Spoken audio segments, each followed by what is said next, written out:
Hello, readers and writers of the internet. So this is going to be my November TBR. I only read 3 books, not my best, but I'm also not mad at that because the last few weeks of school for the semester have been absolutely crazy. So I had to do most of my reading I can only do it like on Saturday and Sunday.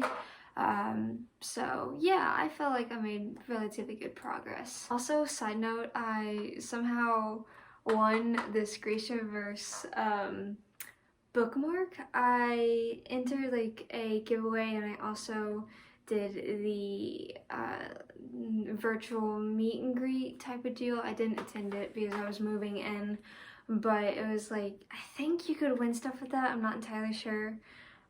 This just showed up. I honestly don't know if I won something or they gave this to everyone who signed up, but it's a really cool bookmark. I like it a lot, so I'm not complaining. And The Bride Wore White by Dana Gresh. This book, it was actually given to me as a graduation present. It is about 7 secrets to sexual purity. So that really meant a lot to me. I read this, I really enjoyed it, I tabbed it up. There isn't really much to say about this book. I liked it. The Merciful Crow by Margaret Owen. Yes, I finally finished this book and oh my goodness. I didn't hate this book. I didn't like this book. Honestly, if we are being honest here, if I hadn't hit that reading slump in like the beginning of this book and postponed it and then did a specific TBR for October involving horror books and stuff like that, I probably would have DNF'd this book, but because I took so many breaks, I just thought I wasn't into it because of those breaks, if that makes sense, because I like took breaks from it. You know, I didn't continuously read it, so I'm like, oh, that's why I'm not into the story, because I took like a month break and then I just did horror and, you know, that kind of stuff. Honestly, I think that if I would have read this continuously, I would have DNF'd it. In previous videos, I kind of mentioned that I kind of liked I don't even remember their names, Jazzmere, or Jazz as they call him, and Tavin. I mentioned that I liked them. They never leaped over a character arc. Like, it felt like they were approaching, I'm like, oh, this is gonna be good, I'm so excited for this. But then they just kind of stayed the same, like nothing happened to them, they didn't really do anything. I was just like, okay, cool, I guess, you know, nothing really happened with them. With Fee, I don't even know how to pronounce her name. Fi? I think it's Fi. With her, she honestly annoyed me, and she was very contradictory, and I'm okay for contradictions, and I actually like internal struggles. I like reading about them. But with her, it was so weird because she would harp on Jazz and Tavin for not particularly liking the crows or the way they lived, and she would get mad about that and be like, this is how I live, this is the crow, I'm proud to be a crow. And literally within the next chapter, she'd be like, I don't want to be a crow, I don't like being the crow. And then she did that throughout the entire book. She'd be like, I'm proud to be a crow. And then like the next one, she's like, crows are so unfortunate, I hate it here, you know.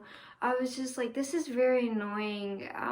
If it was done a bit more naturally, I guess, I don't even know how that would come about, but maybe she liked them at first and then after she was like, no, but I don't know, it just annoyed me. Her character honestly annoyed me. She tried to be that tough female protagonist, and it didn't work out. She tried to be mean, it didn't come off well at all. Yeah, it was basically just an entire book of them just running away from things, which, like, if done correctly, I don't mind, but this one, it was like they'd run away, they get found, they'd run away again, they get found. It repeated itself a lot. I'm like, this scene could have been taken out, this scene could have been taken out. I'm reading the same thing again and again and again and again. I know what's going to happen. So yeah, I'm probably gonna give this book 2 stars, I think. Also, the writing style is not my favorite. There are some parts in this where it really, really worked. It was really pretty. And there were other parts in this where it like, you know how you read a page sometimes, and after you've read the page, you're like, wait, what did I just read? And you gotta go back and you have to read through it. That's kind of what this book did for me, but like continuously. Like, I would read a page and be like, wait, what happened? There would be sometimes, you know, where I'd read something and I'd reread it again because I was confused and it still wouldn't clear up anything. And like, especially with action sequences, I'm like, I have no idea what's going on here. I just don't know. Let's see, the plot involving Jazz's mother and father, the queen and the king, it was confusing. Like, at one point, like, the king was made out to be this huge protagonist, or antagonist, excuse me, and then the queen was the main antagonist, and like, they were like, the king is blah blah blah, and it's like, no, the queen is really the evil one. I was confused. I'm like, who's the evil one? Because they made it clear that the king and queen were kind of, I think, working against one another. So I'm like, have what? I was so confused. I was so confused about who the main antagonist was, and they pitted out to be like both of them, but that wasn't the case. I just got confused. I just got really confused. Twist involving Tavin, which I'm not gonna say because it's a spoiler. I didn't like that twist. I felt like it really came out of nowhere. It didn't make any sense. There were no hints to it. It was like, oh, guess what? Blah, blah, blah. I was just kind of read it. I was like underwhelmed a bit, sadly to say. I was like, oh, okay. Okay. Okay. The other antagonist that's like chasing them around to Kingdom Come, he's your stereotypical bad guy of, oh, you know, pain, suffering, death, blood. I love it. I love it all, you know.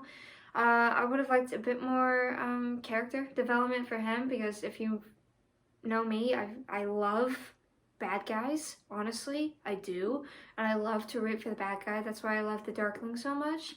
I love morally great characters, and I love it when the bad guy can be understood and has background, but this guy was stereotypical.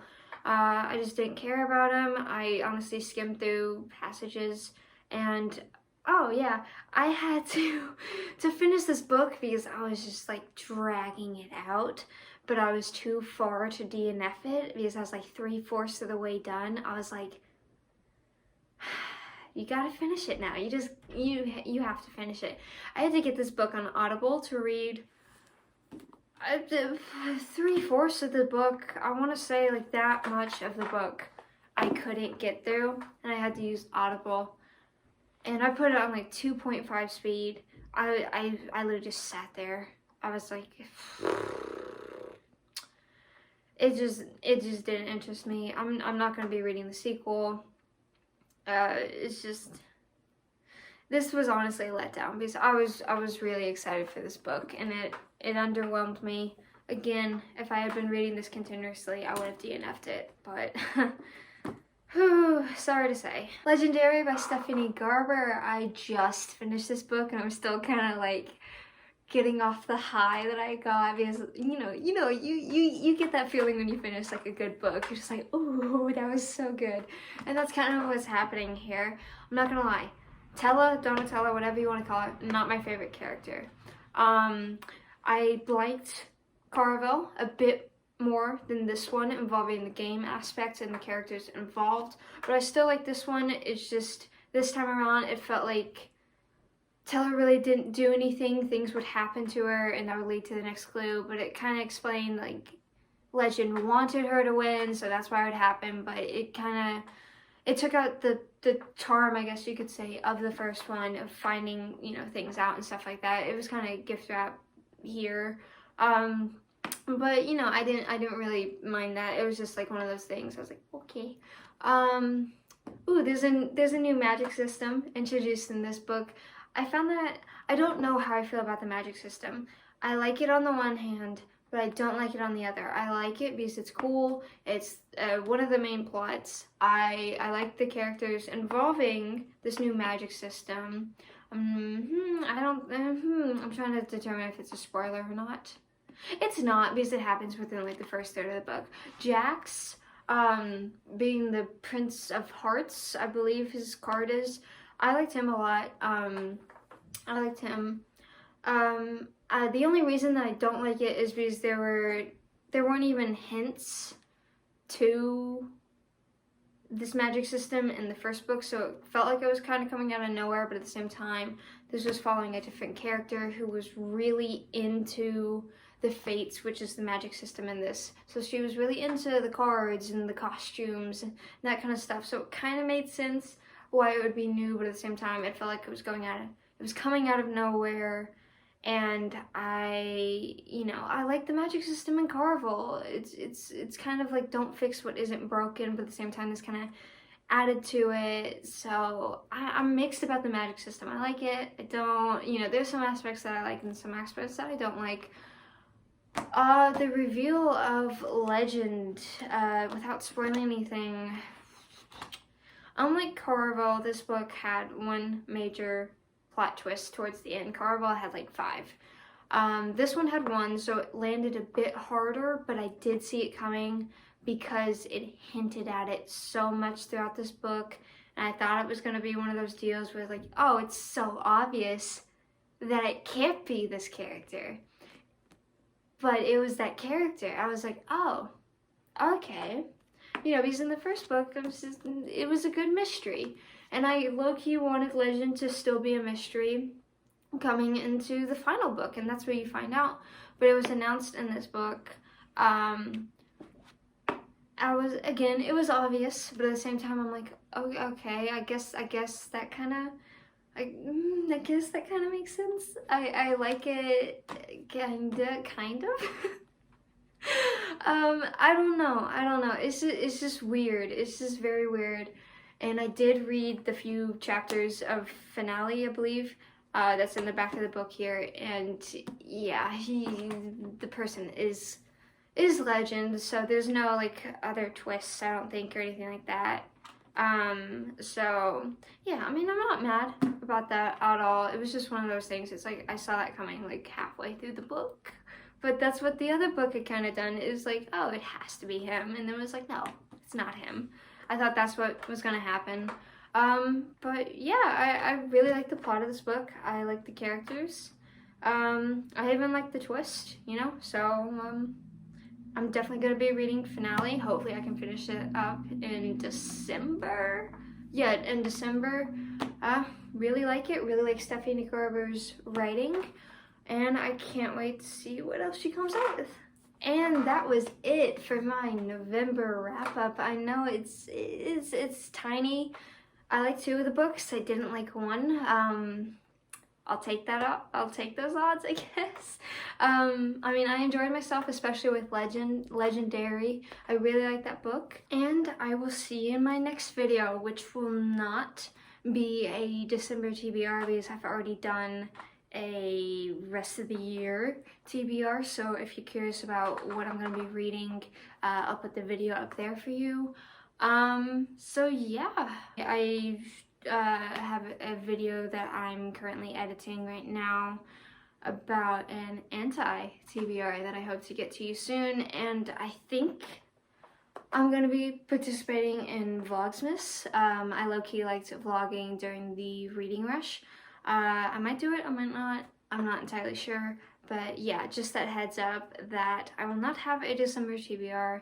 It's already been posted, and if you want to see, more like what I'm currently reading, when I finish stuff more in depth, then you can follow me on Goodreads. It's listed down in the description below, like always, along with all my other social media channels. So, don't forget to like, share, comment, subscribe, and I will see you in the next video. Bye!